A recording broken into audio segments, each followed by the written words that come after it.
L'homme ne pourra sentir une conscience absolue que lorsqu'il entamera un dialogue interne avec lui-même d'une manière absolue.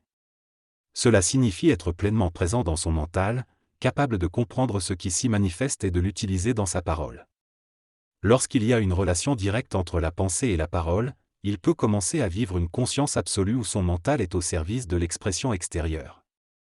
Si l'homme n'est pas capable de faire ce lien direct, la parole reste colorée par la pensée individuelle et perd son pouvoir créatif. La conscience absolue de l'homme consiste donc à pouvoir exprimer l'énergie à travers la parole sans que cette dernière soit influencée par une pensée subjective. Cela demande de reconnaître la qualité personnalisante de l'énergie dans le mental sans être émotionnellement affecté par elle. La conscience absolue sera reconnue à mesure que l'homme grandira en conscience et surmontera les aspects de la pensée personnelle pour se connecter à une intelligence plus vaste. La pensée est un outil créé par l'intelligence pour le bénéfice psychologique de l'homme, mais elle a également contribué par le passé à développer une conscience égoïque en lui.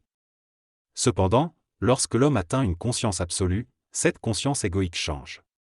Elle devient l'effet intégré de l'énergie et de la conscience, une descente de l'énergie des plans supérieurs vers les plans inférieurs de l'homme, lui permettant d'atteindre une conscience parfaitement ajustée à tous les niveaux de son être. L'une des conditions pour atteindre cette conscience absolue est de réaliser que le mouvement de la conscience supramentale vers la Terre se fait par étapes, sans se baser sur la vérité ou le mensonge, la dualité ou le jugement. Chaque descente sur un plan inférieur de l'énergie engendre une augmentation de la conscience et une plus grande harmonie entre l'énergie et la conscience.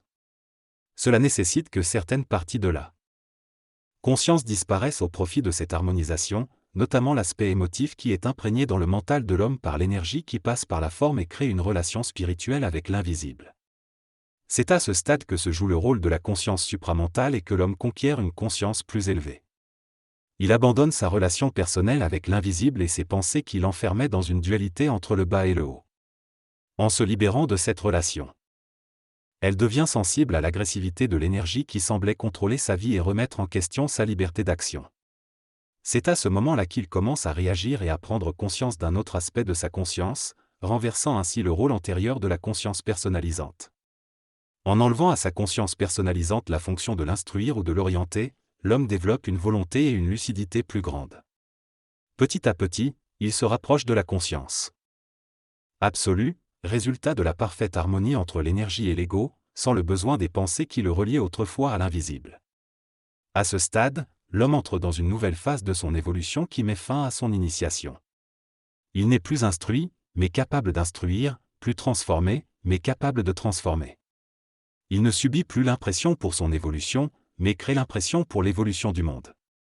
Il est libre de faire ce qu'il veut, car ses actions correspondent à sa volonté et à son intelligence. Il crée sa propre destinée et peut refuser tout événement qui ne correspond pas à son choix créatif.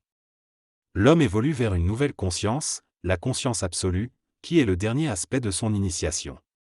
Cependant, il n'est pas facile pour lui de défaire les structures psychologiques qui ont guidé son évolution pendant des millénaires. Pour vivre cette conscience absolue, il doit être prêt. Cette nouvelle conscience lui permettra de mettre fin à la définition de la réalité en fonction de l'état émotif de son mental et de réaliser que la définition de la réalité dépend de sa capacité à énergiser son mental sans le soutien d'une forme physique.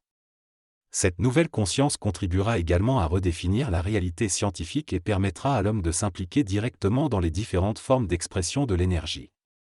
Pour développer cette conscience absolue, il doit s'identifier totalement à lui-même et éliminer l'émotion dans le mental. Il doit être capable d'exprimer les qualités vibratoires de l'énergie à travers un mental raffiné, fort et centré, sans aucun support émotionnel. Être seul dans sa conscience signifie être capable de définir instantanément la réalité sans aucun support antérieur. Être conscient signifie être capable de se révéler à soi-même la réalité. Cela implique une relation parfaite entre l'énergie et l'intelligence, permettant à l'homme de connaître pleinement la réalité et de conscientiser son savoir. Cependant, tant que l'homme est emprisonné dans des concepts et des émotions, il ne peut atteindre une conscience absolue. Une fois qu'il sera en mesure d'exprimer l'énergie sans le support des formes mentales, il pourra développer une conscience absolue et être libre dans son expression. Il pourra alors investiguer tous les plans de la création et enseigner à l'humanité. Ce nouvel homme se sentira plein d'énergie illimitée et percevra la vie comme elle doit être, sans limite. qualité psychologique de sa pensée et ne pas renverser le rôle de l'énergie en lui. Il doit comprendre qu'il est lui-même énergie et apprendre à canaliser cette énergie sans laisser place au doute, à la mémoire ou à l'incapacité. L'homme conscient devra prendre conscience de la réalité de cette nouvelle conscience sans la projeter ou l'interpréter selon ses propres conceptions passées. La conscience supramentale, qui est le produit naturel de l'affinité de l'énergie avec l'ego, ne peut être conceptualisée ou projetée par l'individu. Il est donc nécessaire pour l'homme en évolution de ne pas exprimer d'opinion subjective sur cette conscience absolue qui lui est encore inconnue. Le chemin vers la conscience absolue implique de surmonter les impressions et les conceptions actuelles de soi et de sa conscience évoluée. L'auteur assure que dans le futur, l'être conscient réalisera des choses qui seront naturelles et normales pour lui, et que les événements de sa vie l'aideront dans cette réalisation.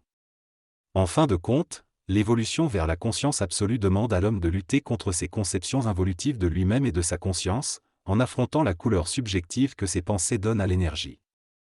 L'évolution vers cette conscience supramentale représentera l'expression d'une nouvelle évolution sur Terre, où l'énergie s'intégrera harmonieusement selon ses propres modalités, plutôt que selon les modalités de l'homme en évolution. Ce texte parle de la nécessité pour l'homme de définir sa réalité et d'instruire sa conscience en fonction d'un pouvoir interne qui n'était pas présent dans le passé.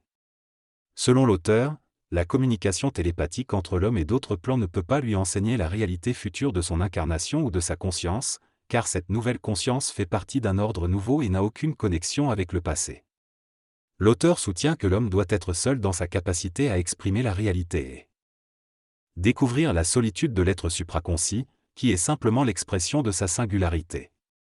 Lorsque l'homme prend conscience et développe la capacité de dire ce qui ne peut pas être dit, il peut intégrer l'énergie créative et renouveler constamment la connaissance. L'auteur affirme que l'homme doit cesser de s'inquiéter de ce qu'il est, de ce qu'il dit ou exprime, pour développer la certitude de sa conscience. L'homme réalisera alors sa grande créativité mentale et sa capacité à rendre visible l'énergie sur le plan matériel. Convaincu de cette réalité, il pourra exploiter les possibilités internes de l'homme pour créer une nouvelle civilisation.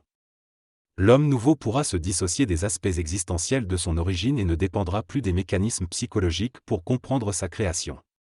Il sera libre de comprendre et d'évoluer vers une conscience plus élevée. Pour que l'homme comprenne son origine et évolue, il doit développer une conscience de plus en plus absolue. À lui donnera le pouvoir de définir sa réalité. Pour y parvenir, il doit apprendre à dissocier sa valeur personnelle de ses pensées, à maintenir un équilibre entre l'énergie et son ego, et à ne pas laisser le passé et la mémoire influencer son expression. La qualité absolue de la conscience est un phénomène naturel qui fera partie de la conscience nouvelle de l'homme, mais il ne doit pas spéculer philosophiquement dessus, mais plutôt évoluer en fonction de l'énergie de sa conscience qui la transformera ultimement.